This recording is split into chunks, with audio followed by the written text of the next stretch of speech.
Hello दोस्तों, आज की इस वीडियो में हम पढ़ने वाले हैं CBS class 6 Hindi NCERT solution part 6 पार नज़र के प्रश्न अभ्यास। पिछले वीडियो में हमने कुछ गणित के प्रश्न अभ्यास जाने थे और उससे भी पहले वीडियो में हमने पार नज़र के यानी कि ये जो एलियनों की कहानी है जो मंगल ग्रह की है वो बहुत ही आसान तरीके से और छोटे सी तरीके से हमने समझ ली थी। उम्मीद करूँगी कि आपने वो वीडियो देख लिया होगा और यदि नहीं देखा है तो आप मेरे यूट्यूब चैनल में जाकर उस वीडियो को देख सकते हो। दोस्तों, बिना टाइम वेस्ट किए हमारे प्रश्न अभ्यासों को शुरू करते हैं, इनका हल जानते हैं। लेकिन वीडियो को शुरू करने से पहले यदि वीडियो अच्छी वीडियो को लाइक करके चैनल को सब्सक्राइब कर देना।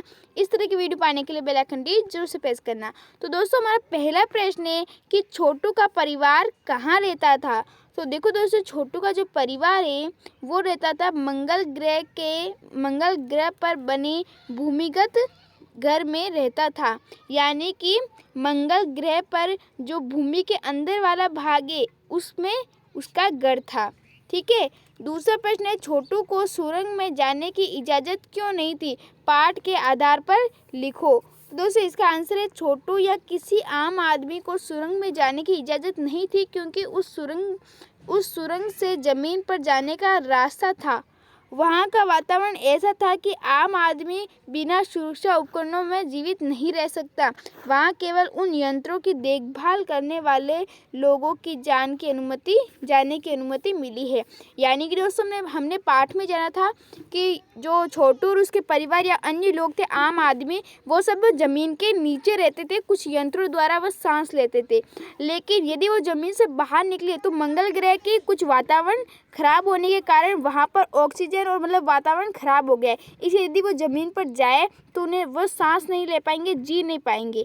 इसलिए उन्हें किसी न किसी यंत्र की ज़रूरत है। तो आम आदमी वहाँ पर नहीं जा सकता, कुछ चुनिंदा लोग ही वहाँ पर जा सकते हैं। ठीक है। अब चलते हैं हमारे तीसरे प्रश्न पर। तीसरा प्रश्न है, कंट्रोल रूम में जाकर छोटू ने क्या देखा और वहाँ उसने क्या हरकत की। तो इसका उत्तर है, कंट्रोल रूम में जाकर छोटू ने देखा कि सब लोग मंगल ग्रह पर उतरे यान से परेशान थे। सब लोग स्क्रीन पर दिखाई दे रही अंतरिक्ष यान की हरकत को ध्यान से देख रहे हैं। तब छोटू का सारा ध्यान कंसोल पेंसिल पर था, जहाँ क्या थे, बहुत सारे बटन थे। एक लाल बटन उसे आकर्षित कर रहा था। अपनी इच्छा को वो रोक नहीं पाया, उसने उस बटन को दबा दिया। बटन दबाने से अंतरिक्ष यान क्रमांक का एक यांत्रिक हाथ जो था वो बेकार हो गया और छोटू को अपने पापा से मार पड़ गई। ठीक है। तो ये सब हुआ, हमने पाठ में पहले भी जान लिया था। यदि आपने पाठ अच्छी तरीके से पढ़ा होगा तो ये छोटे छोटे प्रश्नों के आंसर आप चुटकियों में देख सकते हो। ठीक है। चौथा प्रश्न है, इस कहानी के अनुसार मंगल ग्रह पर कभी आम जनजीवन था, वह सब नष्ट कैसे हो गया, इसे लिखो। दोस्तों, हमारी जो एक कंपनी है, नासा कंपनी, उसके द्वारा कहा जा रहा है कि मंगल ग्रह पर कभी ना कभी जनजीवन रहा होगा, लेकिन किसी वातावरण खराब होने से या कुछ दुर्घटना होने से वहाँ जनजीवन नष्ट हो गया। अब कैसे हुआ वो मैंने प्रश्न में लिखा है पाठ के अनुसार। ठीक है।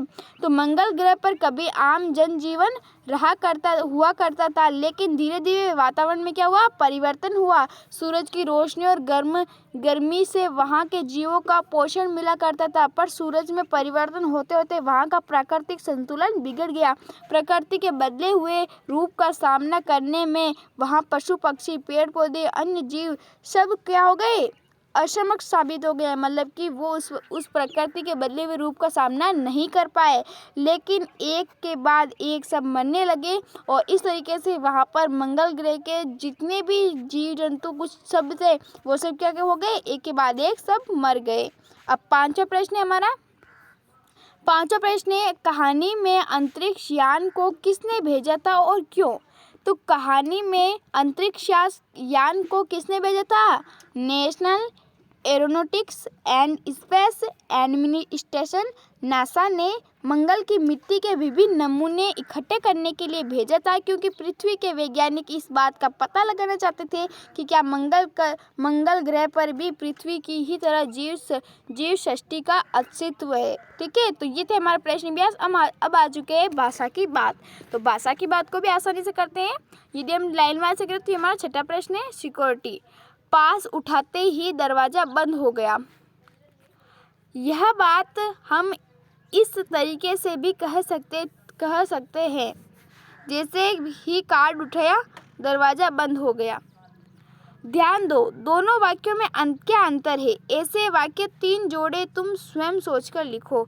तो देखो दोस्तों, यहाँ पर हमें बिल्कुल इसी तरीके से लिखने हैं और इन्हें हम किस किस तरीके से लिख सकते हैं वो भी 2 तरीक़ों से लिखना है। हमें एक ही वाक्य को 2 तरीक़ों से लिखना है। जैसे कि पहला हमने लिखा कि घंटी का घंटा बजते ही मैं रोने लगा।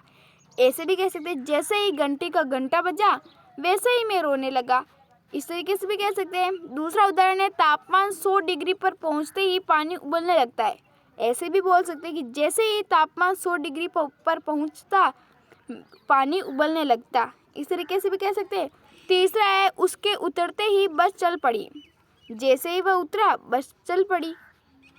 तो मतलब कि कुछ ना कुछ हमने क्या किया, वाक्य को उथल पुथल करके ठीक वैसा का वैसा वाक्य बना दिया। बस इस वाक्य को बोलने के अलग अलग तरीके हैं, ठीक है। कोई किस तरीके से बोलता है, कोई किस तरीके से बोलता है, ये सब अपनी अपनी है, ठीक है।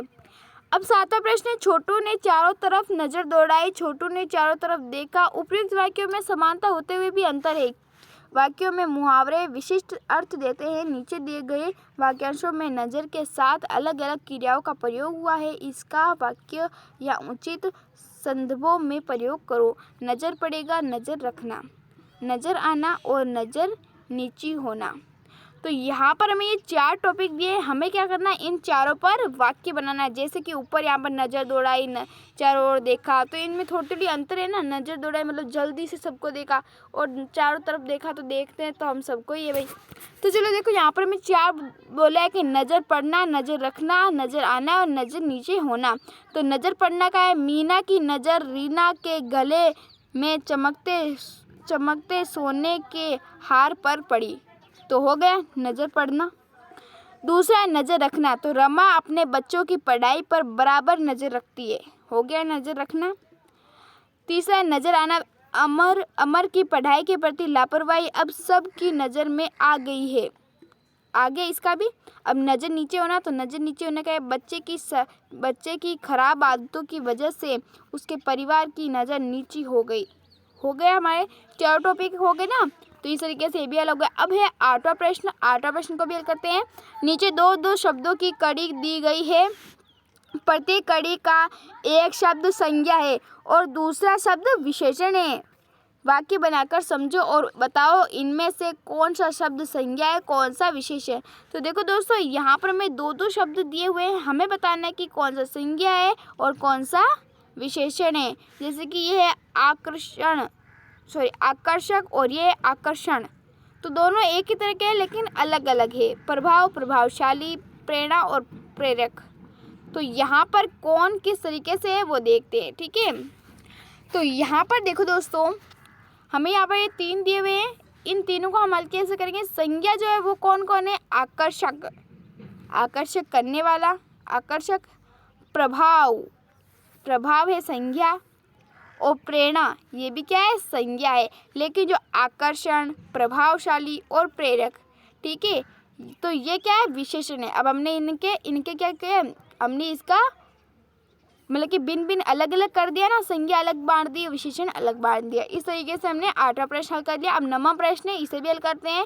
पाठ से फ और ज वाले नुक्ते वाले 4 शब्द छांटकर इस सूची के 3 शब्द अपनी ओर भी जोड़ो। तो यहाँ पर दोस्तों क्या करना है कि हमें बस ऐसे शब्द जोड़ने हैं जिनमें फ के नीचे बिंदी हो और ज के नीचे भी बिंदी हो। जैसे कि यहाँ पर फ वाले शब्द मैंने यहाँ पर लिख दिए हैं और ज वाले शब्द मैंने इस सब लिख दिए। बस एक सारणी बनाइए। आप चाहो तो फ बराबर करके फिर भी सबके नाम कोमा कर करके सब लिख सकते हो। ज का भी इसी तरीके से कर सकते हो। चाहो तो यहाँ पर सारणी बना लो। तो मैंने तरफ, स्टाफ, सिर, साफ, फल, फोन और कप, और इसी तरीके से रोज, नज़र, इंतज़ार, ज़मीन, जोर, साज और ज़बान। तो ये शब्द मैंने यहाँ से ढूंढ के लिख लिए हैं, ठीक है। तो दोस्तों ये हमारा जो ये पाठ है, इस पाठ के प्रश्न अभ्यास यहीं समाप्त होते हैं। उम्मीद करूँगी कि ये आपका जो एनसीईआरटी सॉल्यूशन है पार्ट 6 पार नज़र के, तो इस पाठ के प्रश्न अभ्यास आपको आसान तरीके से समझ में आ गए होंगे और आपको पता चल गया होगा कि इनका आंसर आपको किस तरीके से करना है। तो दोस्तों यदि वीडियो अच्छी वीडियो को लाइक करके चैनल को सब्सक्राइब कर देना। इस तरह के वीडियो पाने के लिए बेल आइकन जो से प्रेस करना। मिलता है आपसे अगले वीडियो में। धन्यवाद।